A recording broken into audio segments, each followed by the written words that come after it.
As a beginning videographer, I'm sure making videos for YouTube seems extremely hard and scary to do, especially when you see people with setups like this and you think, oh, I'll never achieve that. Well, what if I told you that your first video can go live tonight and you don't need any of this setup, because what's most important is the message you're trying to send. At the end of the day, creating content on YouTube is all about providing value to the viewer. So if you're creating a high value video, but your production value is not very high, it's not gonna matter. And I'm gonna try and show you that in this video. I'm gonna strip my setup down to the bare bones so you can see exactly what I'm talking about. First, let's get rid of some of my lighting. Now I'm down to just my key light, my mirrorless camera, and my microphone. And if this still feels like too much of a barrier to start your YouTube channel, I'm gonna show you with the rest of this video how to do it with just the phone in your pocket. So if you don't have the means for a really good key light, the best thing you can do is sit next to a window.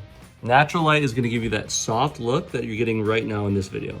If you're gonna film a video for YouTube on a smartphone, it's very important to hold it horizontal so it fills up the whole screen. Reason being, if you film vertically, you're gonna get the black bars on each side of the video and it's not gonna fill the screen. And if you're gonna use the front-facing camera, it's very important to look at where the camera is and not at yourself, because if you look at yourself, it's gonna be really distracting because you can tell that I'm not actually looking at you, the viewer. That being said, I think it's really important to use the rear-facing camera. One, because you'll get a higher quality video, and two, it's not as distracting because you can't see yourself. I think it's super easy to get demotivated and discouraged because you think, oh, I don't have the camera set up, I don't have the lighting set up that all these big YouTubers have. So then it makes you not want to make content. Okay, now that the video is filmed, let's hop into Final Cut Pro and I'll show you how to do a quick and easy edit. All right, so here we are in Final Cut Pro. And by the way, I'm doing this voiceover on the voice memo app on my phone, which is super easy to use. I highly recommend it. First thing you're gonna wanna do is import your media. So you're gonna hit the import button, go to media, and then select all the clips. And now you'll see all the video clips in your inspector window.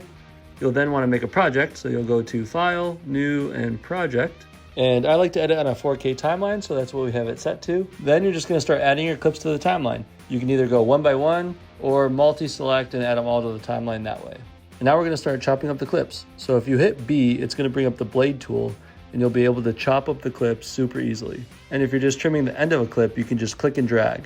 So we're gonna go through and just chop up all the extra pieces that we don't need. Once we're happy with that, I like to start all my videos with a transition. So we're gonna go to the transition tab and click and drag to the beginning of the video so you have a transition to start the video. Adding music to the background of your videos can give it an extra layer that makes the video much better. So what you're gonna wanna do is click on the music note, go to music, and then you can add music from Final Cut Pro into your timeline from here. You don't want the music to overpower your voice, so what I like to do is click into the song and then drag this bar down, and you can see that it pulls the decibels of the music down so it doesn't overpower your voice. And once you're happy with it, click the export button.